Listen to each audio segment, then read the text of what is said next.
Olá, queridos estudantes! Bem-vindos para mais uma aula de filosofia. Sou o professor Hélio e estarei com vocês aqui. Olha só a novidade, unidade 2. É isso mesmo, galera. Estamos já conseguindo, passamos pela unidade 1. A professora Lidiana acompanhou vocês aí. E o professor Hélio agora a unidade 2. Olha só, vocês conheceram um pouco da mitologia, a origem, as lendas. Inclusive, o nosso extra classe de atividade em si, é sobre as lendas. Por exemplo, as lendas de Rondônia, conte a sua, no qual vocês vão visitar alguém, conhecer e vão pesquisar sobre as lendas da sua região ou de outra região, tá? Então fica assim o foco a sua região. Aí vocês vão contar, por exemplo, no extra classe vocês podem ir consultar com a pessoa mais velha da comunidade, né? O idoso, aqueles que têm mais experiência na comunidade e sabem todas as lendas da região. Vai lá, faz uma entrevista, olha que lenda que tem aqui e a gente não sabe e as pessoas contam. Aí você vai anotando, vai ir lá conversar com uma pessoa que tem sabida sobre as lendas da região de Rondônia ou da localidade sua ou do Brasil. Aí ele vai contar as lendas, vocês vão anotar e fazer um vídeo, um trabalho escrito e etc. e mandar para nós, tá? Então, esta classe de filosofia do primeiro ano, as lendas de Rondônia, as mitologias, conte a sua.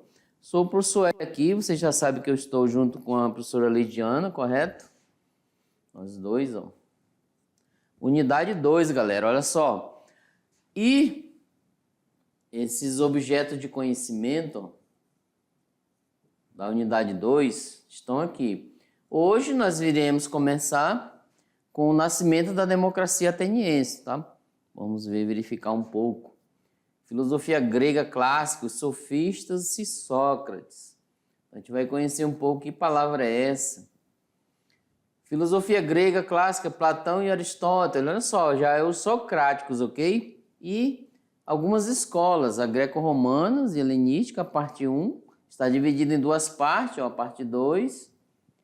Depois nós vamos então breve passar pela filosofia medieval, patrística, desculpa aí galera, e a escolástica. Um pouquinho da filosofia árabe, certo? Voltar aqui. E a filosofia e a democracia brasileira, nós vamos falar um pouquinho, né? Já que falamos tanto da como surgiu a democracia lá no mundo grego, etc. Vamos falar um pouco aqui. E também a filosofia indígena e quilombola, gente, tá?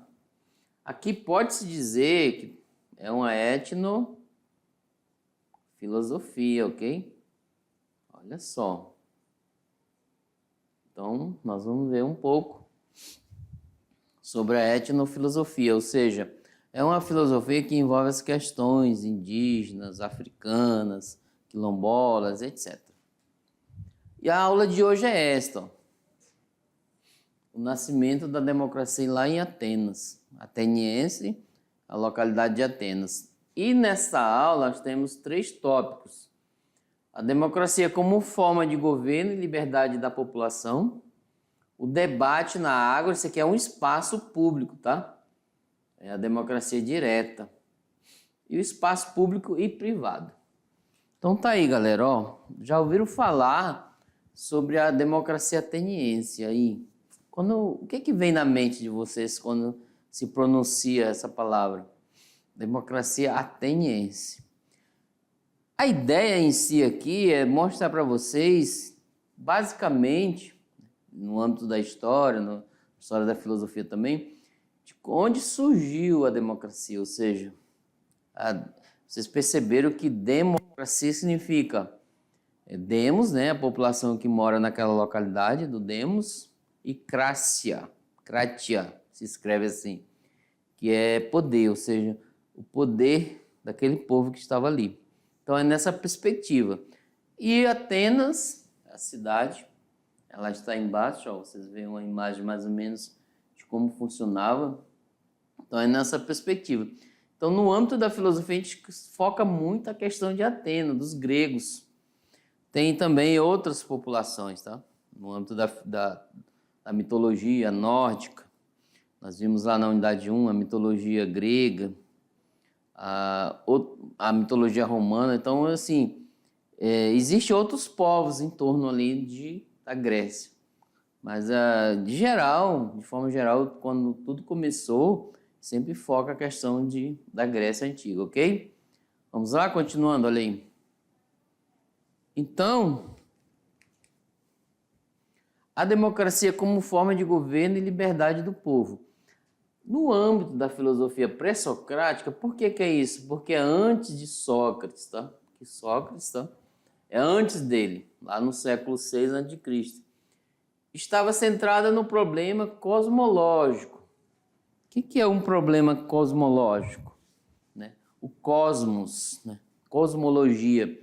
Se vocês forem estudar filosofia, supostamente, dependendo da instituição, terá um componente curricular chamado cosmologia, ou seja, o estudo e análise do cosmos, do universo, a origem das coisas, né?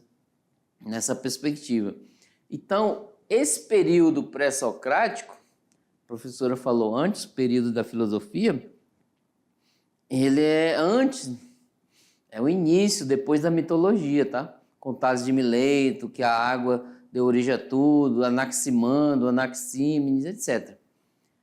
Então, nessa perspectiva, eles queriam saber, no âmbito do cosmológico, que é da física, do mundo natural, da natureza, um princípio que dá origem a tudo, a busca da arqué.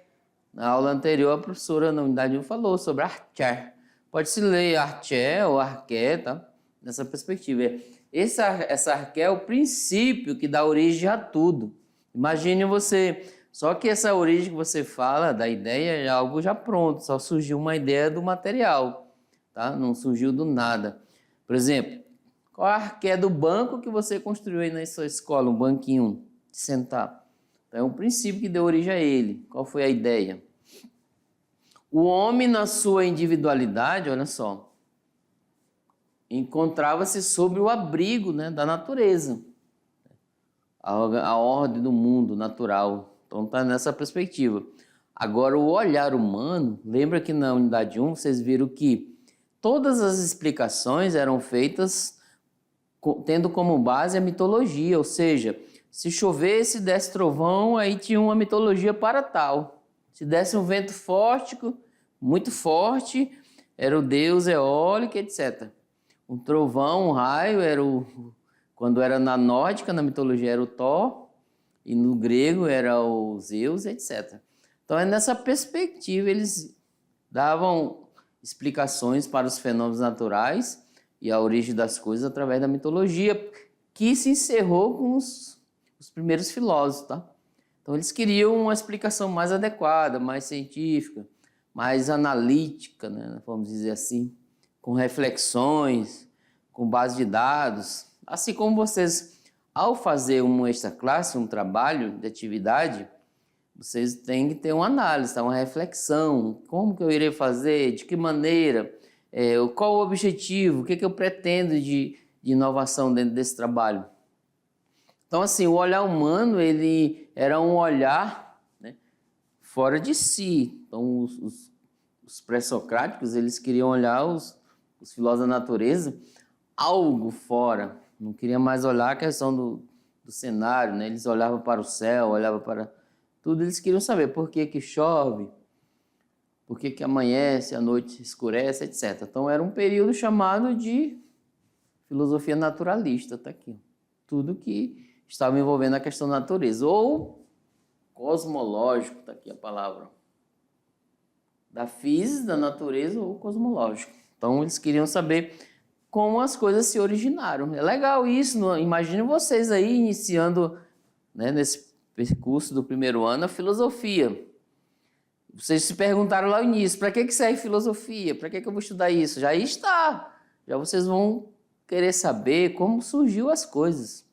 Será que o mundo surgiu através o que está escrito na Bíblia, o criacionismo, Adão e Eva, etc.? Será que tudo surgiu através das mitologias, como está escrito lá, do Deus, Gaia, etc.?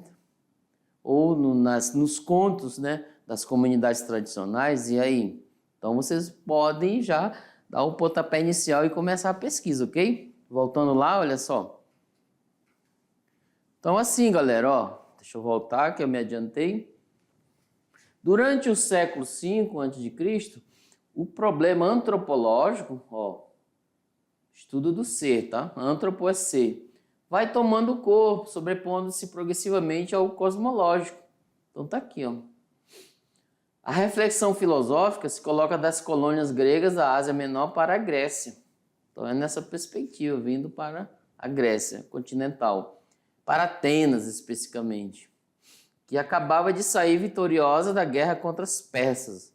Em Atenas há uma crise da aristocracia, acompanhada pelo crescente poder do demos. Então tá aqui, ó. Demos significa povo, tá? É uma localidade. Exemplo. Vamos fazer uma analogia. Lá em Cujubim, vamos dizer, tem as comunidades. Vamos dizer, hoje vocês têm um nome, né? Cujubim, Espigão do Oeste. Então, cada setor tem suas comunidades, nome de escola, etc.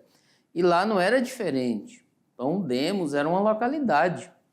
Tá? Não era questão de outras perspectivas, não. Era um povo que morava dentro desse Demos, localidade, povo. E esse povo vinha para a praça pública participar dos debates sobre as questões políticas da região administrativa, tá? Da cidade, da polis. Eles chamavam assim de polis. Vejam bem, olha aí. Então, assim, aí cresce a quantidade excessiva de estrangeiros, ou seja, pessoas que vieram de outras cidades para morar ali em Atenas. A ampliação do comércio, né? Surgiu, né, a difusão das experiências dos povos vindo de todos os lugares, aí gera um crescimento acerbado.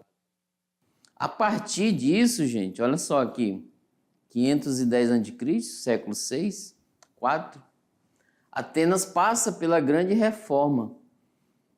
É uma reforma democratizante, né, de Clístenes. Ele foi um político, né, da antiguidade e é considerado um dos pais da democracia ateniense. A sua importância. Ele tinha experiência em questões administrativas, tá? Aí vamos lá como é que ele implantou essa... Ele implantou, ó, as reformas políticas da época. Ele implantou reformas políticas em Atenas com o objetivo de estabelecer a democracia na cidade. Vale dizer que a democracia ateniense foi aprimorada por outro importante, o Péricles, olha só. Começou com Clístenes, depois aprimorou-se por Péricles. Então, gente, a democracia é de origem grega, que significa governo do povo, governo de todos os cidadãos, tá?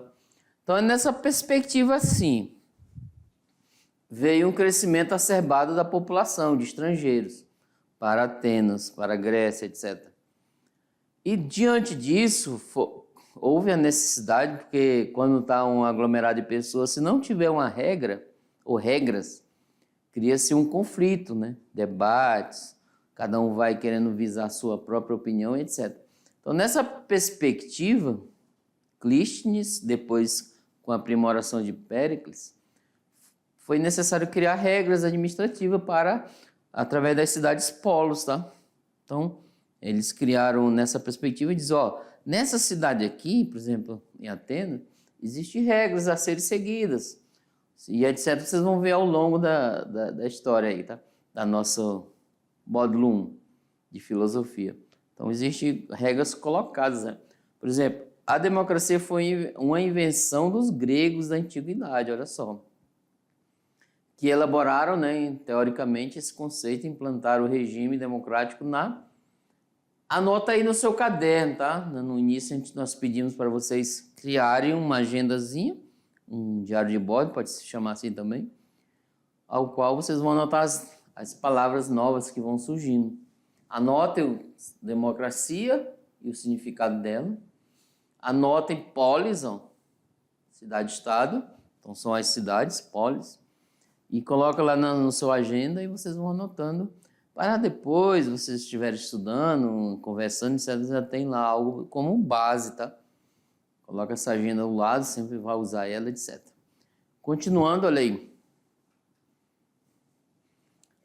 Logo mais, Clístenes cria duas importantes instituições políticas em Atenas, né? Bolé e Eclésia, tá? Bolé é um conselho de 500 cidadãos sorteados entre todos os cidadãos, tá? Exemplo, se for sortear aqui no estado, temos mais ou menos quase 6.000 estudantes, aí poderíamos sortear vocês para fazer parte de um conselho, etc. Qualquer cidadão ateniense com mais de 30 anos podia ser escolhido. A função desse conselho, Bolé, era fiscalizar tanto os funcionários quanto as finanças da cidade. Então tá aí. Olha só a ideia, né? O administrador, o fiscal era o Bolé, olha só. Então eram sorteados, né? Fazia parte de um conselho, tinha que ter mais de 30 anos, né?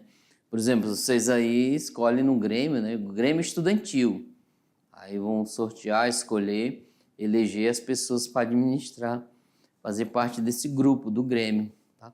E o líder de sala, ele vai fazer parte, tá? Dessa perspectiva. Então, suponha-se, né? Imaginariamente, uma analogia, Bolé, né? Tem uma pessoa que vai administrar e fiscalizar as questões gerais, o comportamento, as regras, as decisões tomadas ali. Então, é nessa perspectiva. Vamos ver agora o que é a Eclésia. Então, o Clístenes criou essas duas importantes instituições, né? Essa aqui é pessoal, né? Criada por pessoas, né? Humana, e a Eclésia, né? Que é Assembleia Geral de todos os cidadãos atenienses com mais de 18 anos, onde eram escolhidos por votos os magistrados e eram discutidas as grandes questões que referiam à cidade, principalmente referente à paz e à guerra. Na Eclésia era convocada periodicamente e seu poder era maior que o poder do Bolé. Olha só, gente. Então a Eclésia era uma instituição acima, né, de Bolé. Então, nessa perspectiva, eles chamavam ali, por isso que chama democracia direta, ou seja, as pessoas iam até lá, eram pessoas escolhidas por votos, magistrados, entendidos, etc., para fazer parte das decisões amplas, amplas decisões da cidade, para que ela tenha um bom andamento. Olha só, já perceberam, né? Aí se pensa assim, inclusive vocês devem ter estudado no componente lá, curricular de história, sobre a origem da democracia, da política. Então, já vão percebendo aí que existe já uma semente, né, implantada ali na Grécia sobre a política, a democracia. Olha só, o Conselho dos 500, ele que fazia, preparava a agenda, gente, para essa instituição. Então, assim, o Bolé, ele fazia, né, nessa perspectiva, se preparar a agenda para que ocorresse a Eclésia. Então, vocês perceberam essas duas instituições. Isso pensou-se Clístenes no sentido de organização, ok? Imagine uma cidade onde todos fazem o que querem, sem nenhuma ordem, sem seguir nenhuma regra e sem fazer valer os direitos e deveres, né, do cidadão próximo. Imagine só os meus direitos e o do próximo ali, ó, em torno. Então, seria, supostamente dizendo, uma anarquia. Então, as regras vieram para isso, com tentativa, às vezes muito funciona, né, na maioria das vezes, para que se tenha uma regra ali a ser seguida. Olha que legal isso. Vamos lá, continuando, olha aí. Então, gente, ó, é importante ressaltar que duas grandes diferenças entre as relações de democracias modernas e contemporâneas, tá? Na democracia ateniense, nem todos os cidadãos, veja bem, olha aqui a diferença. A cidadania existe apenas para homens adultos, ó, naturais de Atenas, ó, nascidos lá. Portanto, ficam excluídos da cidadania as mulheres, tá? As crianças, os estrangeiros e os escravos. de uma regra, tá? Aliás, tem várias regras nessa perspectiva. Segundo, a democracia não é representativa, que nem a nossa. O que é? Olha só, já coloquem aí, galera, ó. Eu já falei duas palavras importantes ao qual vocês podem anotar no seu diário, na sua agenda, no seu caderno. A democracia direta, nós falamos anteriormente. Essa dos gregos, onde eles iam até a praça decidir e debater sobre as questões da cidade, do bom andamento, da administração da polis, que é a cidade e estado. E a representativa, essa é a nossa, o Brasil, olha. Ou seja, nós escolhemos um representante.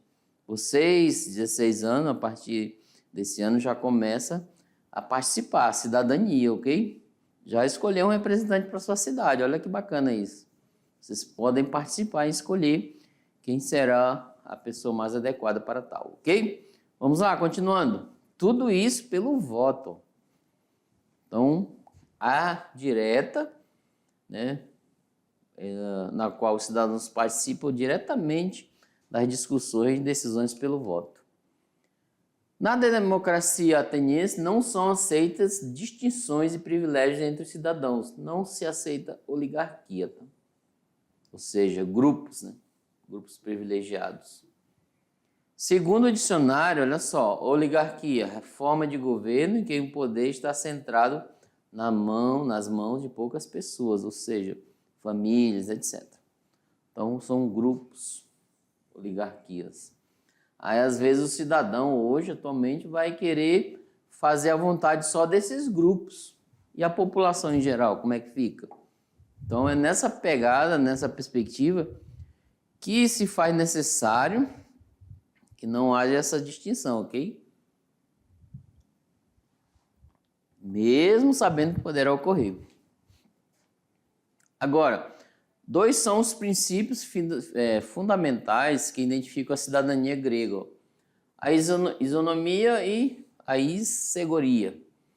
A isonomia, gente, é a igualdade de todos os cidadãos perante a lei. Então tá aí. Às vezes, quando nós vemos um juiz eleitoral falando, usa-se, vocês podem ouvir essa palavra, isonomia, ou seja, é a igualdade de todos os cidadãos perante a lei que ele está. A issegoria é o direito que o cidadão tem de expressar-se publicamente. Né? Os gregos eles tinham isso, essa questão. Manifestando seu parecer, o direito de ver sua opinião. Então, era aquele grupo que estava ali, tinha os direitos de se manifestar diretamente. Então, ele participava, ele tinha essa isonomia e a issegoria, ok? Desse jeito, olha só, voltando aí. Então, assim, desse consenso, né, feito pelo bom senso dos cidadãos, nasce a lei, ó, expressão livre e racional da vontade comum. Então, toda lei, aqui, ó, questão que ela nasce, toda lei, ela visa isso aqui, ó, expressão livre e racional da vontade comum. O que é isso? A vontade que vai prevalecer o grupo, ali a polis, vamos dizer um país, etc.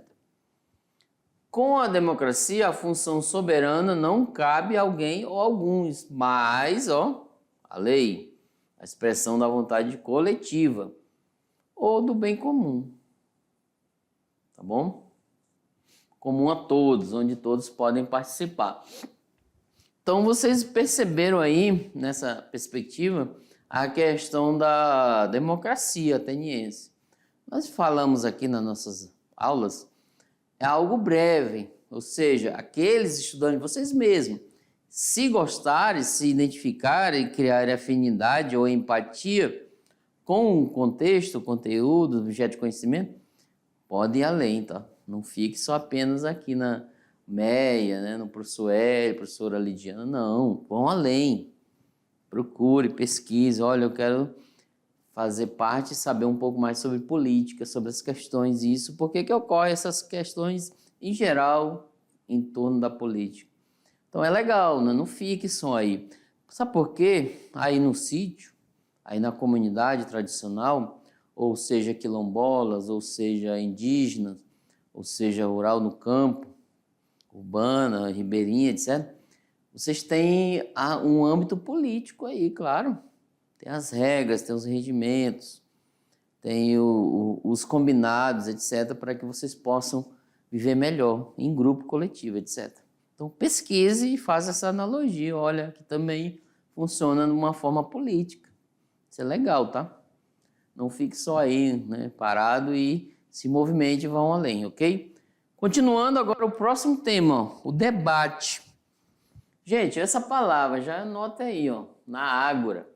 Democracia direta, gente. Então, vocês já vão pegar, coloquei uma imagem ilustrativa, vem aqui comigo. Uma imagem ilustrativa, tá aqui, ó. É para que vocês percebam que está ali no ar livre, é um lugar público, um espaço onde todos podem ir e vir, nessa perspectiva. Então, assim, o nascimento da polis, a cidade-estado grega, que se deu a passagem lá do século VIII para o século VII, antes de Cristo, foi um acontecimento decisivo, tá? Houve, né, vocês perceberam que teve já ouviram falar num componente curricular de geografia, ou a questão do êxodo rural, as pessoas vieram lá do campo, foram para a cidade em busca de trabalho, etc. Mudança de vida para melhor. Aí teve aquele inchaço urbano, ou seja, aqui também, tá? Então os gregos vieram para Atenas, cederam aquele inchaço, eles tiveram que fazer regras para poder viver bem ali entre pessoas, senão cada um ia fazer o que quisesse, etc. O fato de ter como, né, o centro ao ágora é o espaço, tá? Aquele espaçozinho onde vocês podem fazer, onde eles faziam os debates. Onde, né? Vamos lá voltar para o texto, Lei. Vamos lá. Então, onde eram debatidos assuntos de interesse comum, gente, ó. Assuntos, em geral, geralmente eram assuntos administrativos da cidade para o bom viver. Favorecia o desenvolvimento e discurso político, tá? Queira ou não queira, estava envolvido. Elaborava-se um novo ideal de justiça, pelo qual todo cidadão tinha direito ao poder. Assim, o poder de se manifestar, de reclamar, etc. Tá? Nessa perspectiva aí. Logo, a noção de justiça assumia caráter político, ó, e não apenas moral. Não se referia apenas ao indivíduo e aos interesses da tradição familiar, mas à sua atuação na comunidade.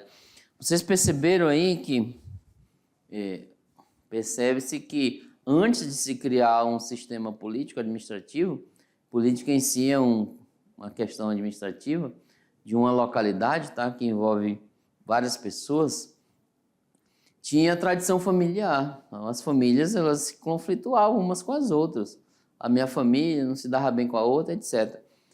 Aí o Clístenes, depois Péricles, houve a necessidade de se misturar, criar cidades-polos, né? Polis, cidade-estado, no qual criou regras para bom viver.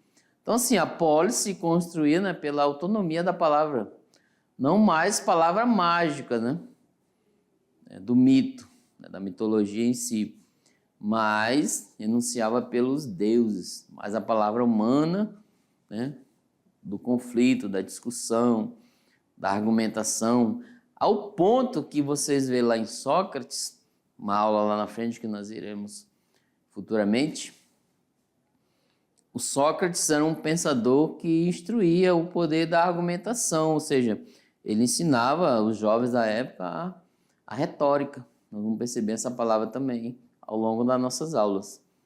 Quem falasse bem se destacava na polis, lá no ágora. Então, né, os jovens já procuravam, eu quero, eu preciso disso. Era, como se diz assim, era a moda da época. Expressar-se, vamos voltar para o texto, Lei? Vamos lá. Expressar-se por meio de debate, ó. A gente já vai perceber lá na frente. Fez nascer a política, que permite ao indivíduo tecer seu destino em praça pública, olha só. Tecendo o destino de cada um, aí seria o comum, coletivo, tá? Ó, o destino do todo. Da instauração da ordem humana surgiu o cidadão da polis. Aí aqui questão da cidadania, gente. Temos que exercer a cidadania dentro do local onde tem pessoas, grupos, famílias, etc. A democracia ateniense era uma democracia direta, já falamos isso, que as pessoas iam até lá, cada cidadão tinha não apenas o direito ao voto, mas também a palavra, a dizer, expressar. Então é nessa perspectiva, ok? As discussões se davam na chamada ágora, o local principal, né? Praça pública da cidade onde todos os cidadãos se reuniam em assembleia. Então aí, fala cada um, ó, vem aqui comigo, queridos. Diz aí o local onde tem um local público aí dessa cidade. Pode ser próximo à escola. Qual é? Aqui, Praça das Três Caixas d'Água, em Porto Velho. Praça do Trem, olha só, uns locais públicos, onde as pessoas poderiam se reunir, tá? Fala aí de vocês, onde é? Lá em Paraná, lá em Guajará-Mirim, lá em Espigão, lá em Cacoal, São Francisco do Guaporé, Chupinguaia. Então vamos falando aí os nomes dos locais. Qual é? Presencial, professores. Quais os nomes que eles estão falando aí? Manda para nós. Então assim, é como se fosse esse espaço público onde as pessoas vão até lá e tem liberdade de ir e vir e não só o voto, mas se expressar. Era a democracia direta, tá? A nossa hoje não acontece direto porque, imagine, a média de 200, 180 mil eleitores, 150 milhões de eleitores no Brasil, se reunir só no lugar. Imagine só isso, era complicado. Então, a nossa é representativa. Elegemos alguém para ir até lá. Ok? Vamos lá, continuando. Propiciando o quê? A participação de um número maior de habitantes na discussão sobre temáticas práticas e públicas. As instituições democráticas atenienses favoreceu também o quê? O desenvolvimento de uma cultura que valoriza o uso da palavra e da razão. Vamos dizer aqui que é a retórica, certo? Já coloca essa palavra aí no seu caderno, no seu diário, tá? Falar bem, falar em público, persuadir. Na democracia, os conflitos emergentes podem encontrar o seu encaminhamento através do diálogo. Hoje em dia isso é funcional, ok? Da razão que se sobrepõe à força e ao jogo do interesse particular. Então tá aí. A violência é superada pela linguagem, pela discussão coletiva construída. Então tá aí, galera. Veja bem. Olha só a importância da linguagem. Vocês viram, né, verificaram no componente curricular de língua portuguesa sobre a questão da linguagem em si, a forma de se expressar, de se comunicar. E lá em filosofia, no segundo e terceiro ano, nós falamos sobre filosofia da linguagem, como surgiu a linguagem, para que serve, etc. É uma análise no âmbito da filosofia. Então, assim, a linguagem, né, ela é construída coletivamente, ó. Então, vocês vão se expressar. A melhor coisa que tem é o diálogo. Olha só, a via do diálogo pela linguagem. Então, a violência não entra nessa questão, tá? Então, vocês podem... A filosofia ela nasce justamente como procura pelas bases para a discussão legítima e necessária. Ela é emergente e tem seu olhar bem da polis, que é o fruto do quê? Do diálogo. Imagina na sua escola, criou-se uma situação desconfortante, vamos dizer assim, conflituosa, etc. Pode ser outra, né? Mas vocês vão resolver como? Primeiramente por via do diálogo. Muito legal isso, tá? Continuando a lei. Então aí está, né? Mais ou menos, Atenas. Agora, galera, vamos ver a distinção pela imagem, já estamos dizendo tudo, né? O espaço público e o privado. Anota essas palavras também, se vocês não conhecem. Então tá aqui, ó. A ágora, coloquei uma imagem, uma praça pública, é uma consideração do espaço público. E aqui a família, vamos dizer que é um espaço privado entre as pessoas. Exemplo, vamos aqui. Ó, vem aqui comigo. Opa, vou mais para cá. Aqui onde eu estou num espaço público. De repente eu volto para casa, estou num espaço privado. Volto para discutir algumas decisões, espaço público. E volto à noite para ir para casa, espaço privado. Então, o espaço público e o privado tem essas distinções, tá? Às vezes você, enquanto público, tem que se reservar as questões do privado e não trazer as questões privadas para o público. Então, é uma analogia que estou fazendo. Continuando, vamos lá. Olha aí. O espaço público, ele é, lá no período grego, era a esfera comum na vida política da polis, que normalmente acontecia na praça, tá? Aqui, ó. No qual as pessoas exercitavam a democracia através do diálogo, do debate, que também tá hoje. Atualmente é isso, tá? Não mudou, só de tempos. Os cidadãos participavam da vida política na polis, na medida em que superavam necessidades básicas da vida privada. Então tá aí. Às vezes, né, tinha uma situação para se resolver, tinha que ser superada. A fome, etc. E tinha que debater no espaço público. Na esfera pública existe uma igualdade material, sendo que homens livres podem dialogar e emitir suas opiniões, ok? O diálogo exercido pelo cidadão no espaço público através da prática de interlocução substitui a força e a violência. A igualdade entre os homens na esfera pública da polis confronte-se às relações de subordinação dos demais membros da família constantes do oikos, né, que é casa. Aí, ó, africano esse nome. Agora o espaço privado, certo? Vocês sabem que o espaço privado é nessa perspectiva. É uma imagem que a gente pode colocar família. Na Grécia Antiga, privada era uma esfera muito pequena em relação a público. E se referia à esfera da casa, do habitat, né? Da família, daquilo que é próprio ao homem. E não existia igualdade nessa esfera. O líder da família era o homem, tá? O pai era o membro maior que fazia isso. No âmbito familiar, o chefe não tinha qualquer limitação de poder, seja moral, ético ou mesmo normativo. Ele assegurava a manutenção da ordem doméstica, exercendo um poder totalitário. E nessa esfera, o homem se encontrava separado da política. A esfera privada era praticamente inexistente, pois no âmbito do oigo existia um poder soberano e restrito da chefe de família. Mas como falamos no início, veja bem, às vezes lá no espaço público, nós vamos trabalhar, decidir, debater para suprir as necessidades do espaço privado, tá? Exemplo, hoje, na nossa Constituição, temos o direito de ir e vir, né? Mesmo no espaço privado. Temos o direito de habitação, é uma necessidade privada da casa, família. Só que eu vou debater no setor público para que se tenha. Às vezes não tem condições financeiras, etc. Mas o poder público vai ter que fazer esse papel, dar esse apoio, ok? Direito à escola, debater no espaço, sair de casa do espaço privado para o espaço público. Então, nessa perspectiva, ok?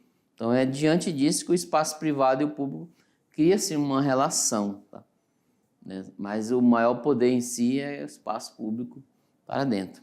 E aí está, galera, a nossa aula de hoje, né? Falamos sobre a democracia um pouco, né? Um breve assunto sobre política.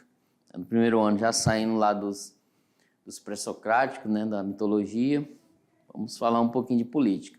E não saia daí não, daqui a pouco a gente volta. Tchau, tchau.